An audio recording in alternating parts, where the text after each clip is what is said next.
Hi, welcome back to Guessagaingaming and another video about Redemption Reapers. I've already made a couple. In the last video I was showing you how combat works, but I decided, and I mentioned this in the last video, that I might make another about combat because that was really just me showing you the nitty-gritty of how you can play it, but not actually playing much because I was just doing it as an example. So I thought I'd do a skirmish mission, not necessarily all of it, but some of it, just to show you how combat works when I'm actually trying to succeed, not just doing it to show how things work. As I said in the previous video as well, I don't like the idea of these skirmish missions because you should be able to, as with all games, including turn-based games, be able to earn the XP you need during normal missions. You shouldn't have to go back and farm XP or farm stuff. I don't like that idea at all. If you're playing a game, any type of game, where these obviously bits you've been through RPGs the same, where you can go back into other areas and you fancy going back into other areas and just randomly fighting. I do that in different games sometimes just because I like the game. But I don't like the idea that you're kind of virtually pushed to do it because you won't make enough XP in the normal missions when you get to a certain level. So anyway, that's enough of that. So I'm going to do a bit of a skirmish mission, which means you can see my highest level character, which is Sarah, is 8, and they're generally going to be 4. Yeah, okay, so I think so far I found that all their characters are usually the same level on a level, if that makes sense. As I said before, there's no fog of war in this. You get to see exactly where everybody is, so you can plan what you're going to do. The only thing you can't plan is if there's someone making those explodey guys, and they'll just keep making them, and then you can't plan for those. But I don't think there's anyone making those in this. I think this is a bit before they kind of came into being. They didn't appear in the early missions. So that's good because they're annoying. And like I said, you can go back and you can farm chests that you've missed. They won't respawn, so if you've already opened them you don't get to redo them, but apparently I didn't do a lot of them here. So this was an earlier mission in my first playthrough, so I was literally concentrating on getting through alive, probably not farming everything around.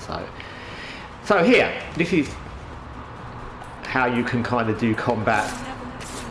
And there you can see she's killed that one outright on her own. So obviously I'm playing a skirmish mission, so she's at higher level, but that's fine. I mean, as I said, the game's geared, there's no stealth, and the game is geared to you using all your troops, which is 5, together, but you don't have to.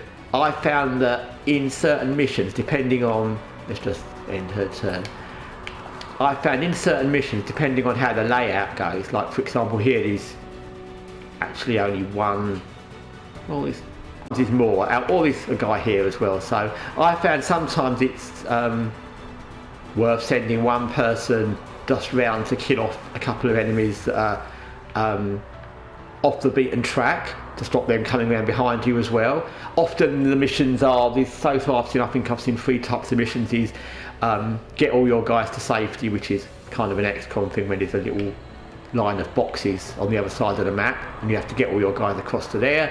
Then there's the kill the commander missions, and there's the kill all the enemies.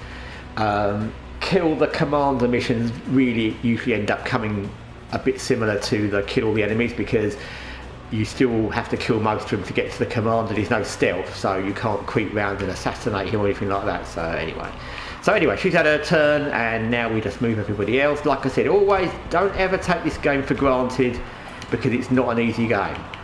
So for example, if you aren't sure, put people on defend. Defend kind of cuts down your damage. No, we don't want to use her because she's weak. If she gets hit, she could die in one turn. So for some reason this character Luff, it's a very strange name. Luff is he's a very annoying character in the game. They all have their kind of personalities, I guess. So you've got Sarah, who's the kind of, she's the main one, the full reflective That's her. She's thoughtful, reflective. She's like a close melee, almost like an assassin. She used double daggers. Then you've got this guy who's like a brute force guy, who's like matter of fact, like let's just do it. You've got him who's like the chivalrous, like knight type. I think they said he was a knight. You've got her who's kind of a bit sarky. She's like an archer, and he's like a young pup who just likes killing these mort. And he's annoying, actually. He's an annoying character. When he's talking, I kind of want to kill him as well. He's annoying. He's got an annoying hat as well. But for some reason, and I don't know what the reason is, when you play, especially later in game, you'll notice that the enemies want to kill him. I want to kill him, so I understand that. Maybe they're aware of him, maybe they've had conversations with him in the past, but they always want to kill him. They actually will ignore a nearer character to kill him. I don't know why. I mean, he's not, I've not found him to be the most any more dangerous than some of the other characters, but they always want to kill him, and in a sense that's good because he's the character I like the least. He's the most annoying, but just bear that in mind. They will beeline, they seem to beeline for him. I don't know why, but anyway, so here we are again. Now we can do a slash because one will kill him first straight up. Well, he didn't quite kill him, so there you go. That's what happens if you don't kill someone. You've got someone adjacent. There's the X square, triangle, circle button, each one of them, and you get the chance to press the button in, I don't know, whatever it is, 30 seconds, a minute, and they'll act. And then if there's more than one, sometimes you could have 3 or 4 characters, all with options to engage in combat. Once you do, then you just, when that one does it and they complete the action, if the person you're attacking is still alive, then you get to press the button again for the other one. So that works well. There's no need to defend, but we will. Looks like I said we should defend anyway.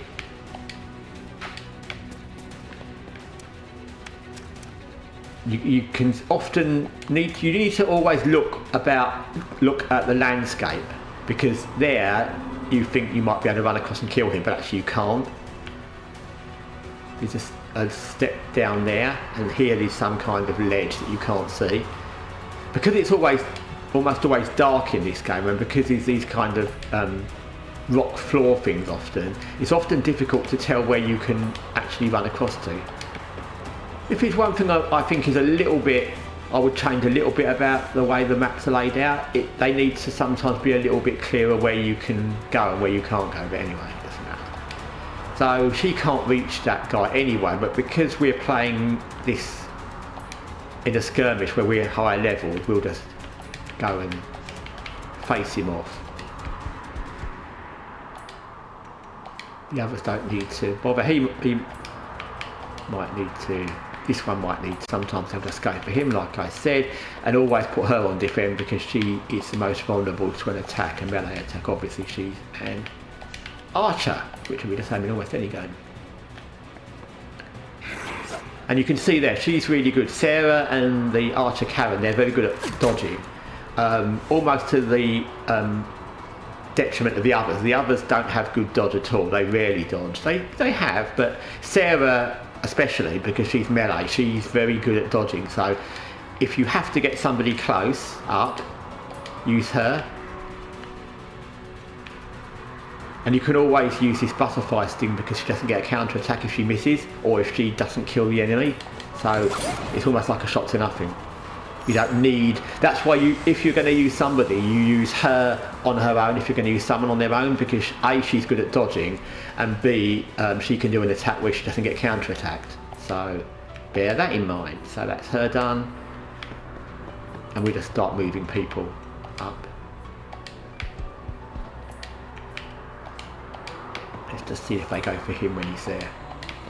Still keep her back a bit. I could use her to fire. You get this far sight one, but you might even kill him with that on this level, but oh, there you go, almost. The archer in this game, Karen, at the beginning, early on, she's a bit useless, to be honest. She's got kind of one shot it's not as ranged as you'd hope. It's like 3 tiles back, and she's, yeah, see, he's going to go and kill, yeah. she's not as ranged as you like an archer to be. So at the beginning, when she's not got many abilities, she's a bit annoying and you think, what's the point to her? But the more you play the game, the more you realise that can be the difference. You hold her back, and then when you do one of these attacks on a very dangerous enemy and you've run out of spaces to move your guys adjacent, or you can't get near, you use her at a distance, and that can make a lot of difference. So I'll just show you what can happen if you... So I'll just leave her on a defend, and I'll leave him on a end, and I'll bring him here and him on a defend. Yep. And I'll put him... I'm just going to kill that one because that one's annoying. He just needs to die. Thank you. And he can go there. And even if they've used their action, this is another thing to remember, even if they've had their action, if you can still move them, if you can put them adjacent to an enemy, they can still do a retaliatory action if you start attacking somebody. So like that guy here, although he's had his turn, if one of these strikes him and he doesn't die, which he will do, then he still gets to do his own counter strike. So now I'll show you what I mean by everyone. When she hits, you probably kill him, but... Oh, okay, I was hoping you get to see the little wheel where they can all use their abilities, but no, we'll have to find someone who's going to last a bit longer than that guy. Kind of easy level, because it's just easier for me to explain when I'm not overly thinking, and as you saw with the last video, if you watched it, I just got people killed because I wasn't paying proper attention. And it is like I said, it's not an easy game. If you're playing on a difficult level, you will get killed. There's no save during a mission, you just go back to the beginning. There's no loss to losing. If you die, you just go back to your base and you start the mission again. But considering some of these missions are quite long, that can be a little bit annoying. At the beginning, when I started playing the more difficult missions and I got killed early, I was a bit frustrated, but now I've got kind of used to it. I just think, okay, well, I'll go back to the beginning and start again. So there you see, that's one of the things I said. It's a little bit annoying sometimes. You can't quite work out, yeah, that's down steps, but when you get there, you can't quite work out that is a step, and you can't work out why you wouldn't be able to go up there, because usually if it is a step, well, he's a young, fit lad, and he should be able to jump up there. But anyway, so let's do another one of those. We've got our own attack, and you can see there's a guy adjacent, so when we do that, oh, he doesn't need him, so...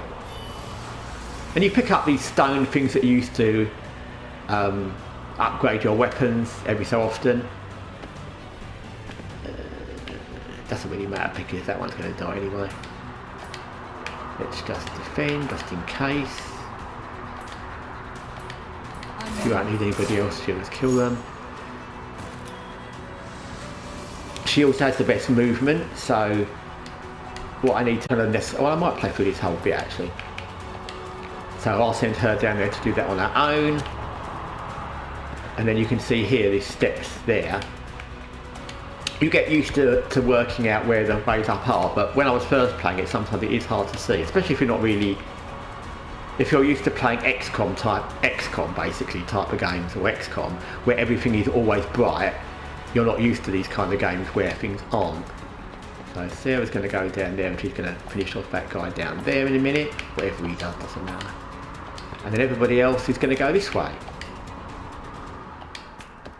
Like I said, if this was a more difficult level, I would be playing it much more cautiously, and I'd be putting everyone on defend, but because it's not, and we're going to walk this, he says, I'm not worrying about it. But like I said, even with the early levels, even when you play early, because obviously early on you're, not in this because I've gone back into a skirmish, but when you play this first time, you're on the same level as them basically. You still need to think about it. Should just kill him, I don't have to think about that. Yeah, but you still need to think about it. You can put someone in the wrong place, you can get someone killed accidentally. It's sometimes hard to know when to use these drafts or these healing potions, because you don't want to use them too early. Like there, you see she's lost health, and on this level with these I won't need to worry about it. But if that was a difficult level, then you think, well, should I use my draft now? Because once it's gone regardless of where back. So if I use it now, or I use it when I've got much less health and I'm still alive, that's the question. That is the question. So we'll bring him here. Let me just do something else. So let's put him here, and I'll put him on defend, and I'll get her to do what she can do. So if she shoots him with farsight, you can see there.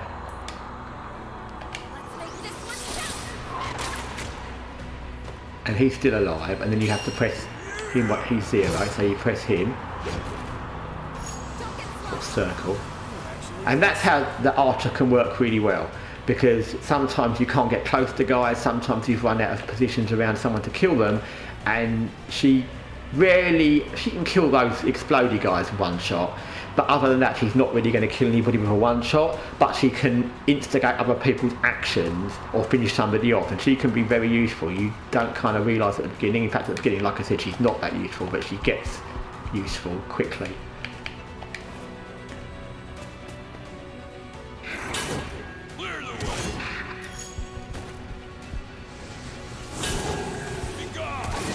It's quite nice actually. It's a bit like XCOM. When you've played a lot of XCOM and you are annoyed by whatever they might be, the most annoying enemies in XCOM, I suppose the Gatekeeper and Mutons are probably the most, and that Spectre thing, which is really annoying. Then when you go back into it and you've got really levelled up soldiers, it's everything else, and maybe some of the chosen weapons if you're playing War of the Chosen, and you can just kill them without really thinking about it. It's really good sometimes. So this is nice because these morph things are quite annoying and they're quite horrible. They look evil. They look suitably evil. Whoever made the design, I know they kind of look like they based them on Lord of the Rings, but that's fine. They look suitably evil and horrible, and you kind of want to kill them.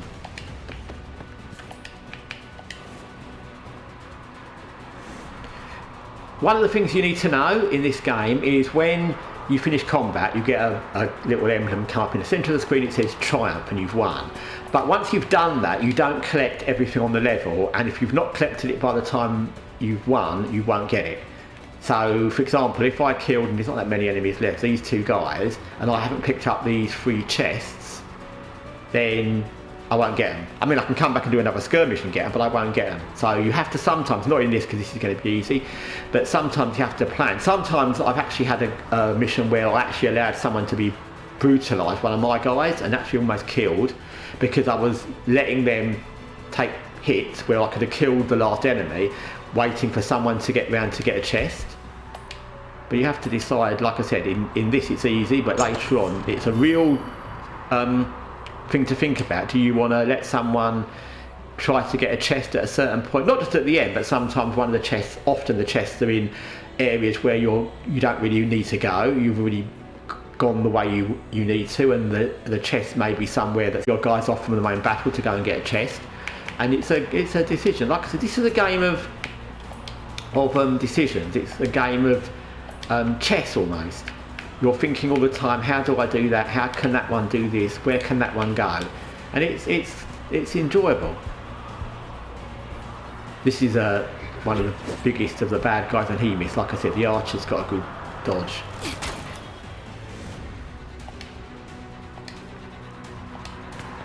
Sarah's a bit back, and normally that'd be a worry, but at this point in the game it doesn't matter because these are easy to kill.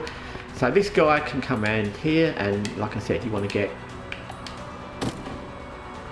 everything first. Some of the things aren't that exciting. I think, like I said, the merchant doesn't really sell anything very interesting in this game, and equally the loot isn't as exciting as you'd want it to be. I don't want her right up in front of him. I don't really want to kill anybody, which is something you don't usually say in a game, but I'll give him a whack. Now you see what I mean, if I whack him and you don't kill him. So I hit him, but I didn't kill him, so he'll hit me back. And that's what you don't want to happen. I'll use my healing potion. Yeah, it's a very tactical game, and like I said in the last video, you really can't afford early on. Because if you lose someone early on, you are... Oh, that didn't go as well. He's quite strong for this level, so... And you can see now, I've hit that guy a few times, and I've used my ability where I can bring in another teammate to counter strike, and he's still not dead. So even in this, you can imagine later on, and like I said, the enemies seem to level quicker than you do. So I think that's because, don't quote me on this, let's just kill him. No, we haven't got anything to kill him. I think that's because you get your XP all in one. Ow, you see he hits hard. Yeah, I'm not worried about him killing her. So I think it's because all your XP goes as a team XP, and that doesn't actually equate to a lot of XP. So if you think about these 5 of them, and maybe at the end of a mission you might get 50 XP, that's between 5. So if you think of a normal game, any other game, you might get 50 each. Some of them might get more than that, some might get less, but in this it's between them all, so I think that's why. I'd need to play it a lot more to work out if that evens out later on, but it doesn't seem to in the plays I've done. Let's just kill him because he's just an archer, which is good.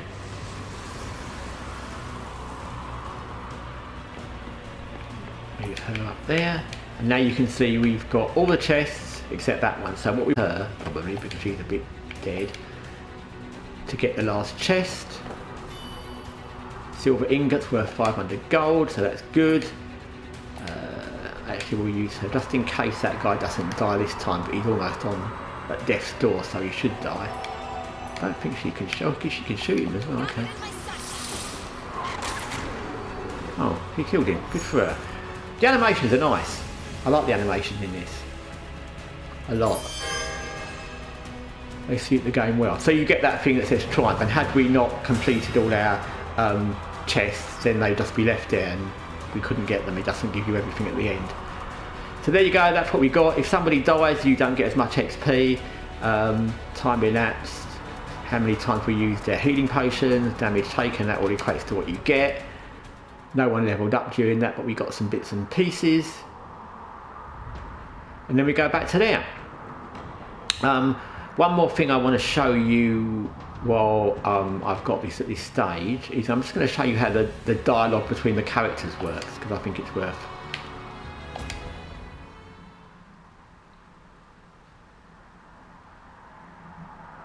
showing you that as well, because it's something I didn't show in the first video or the second.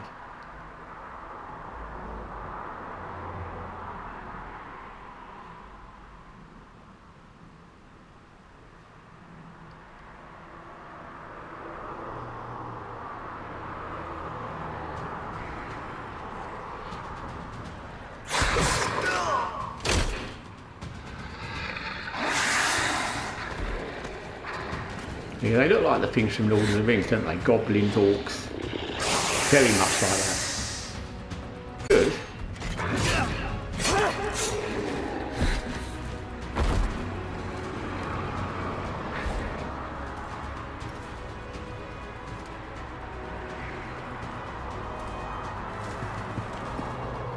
That must be our wayward emissary. I didn't waste all that time looking for him just so he could get himself killed. He won't on our watch.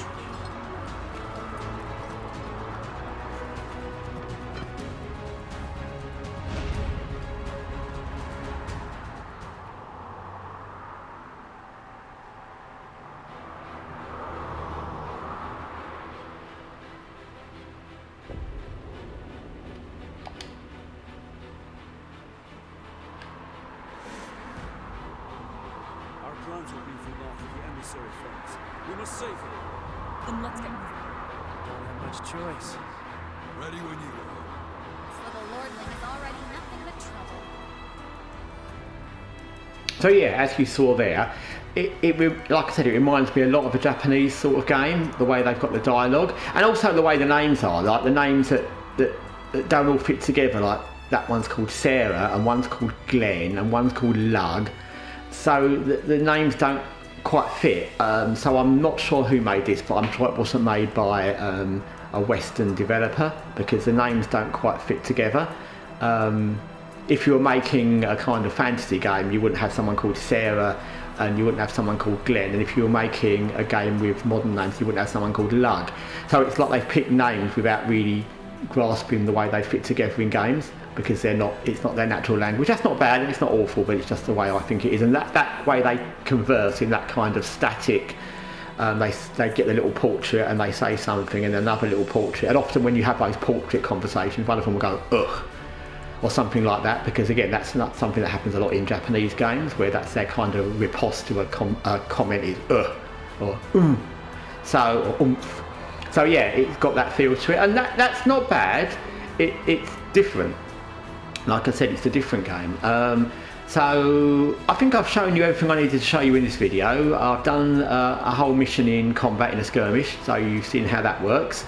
I've talked a bit more about combat, and I have shown you how the dialogue works, and there are choices in this game where they'll say you can say this to one of them and say the other, and it's basically support what one says or the other.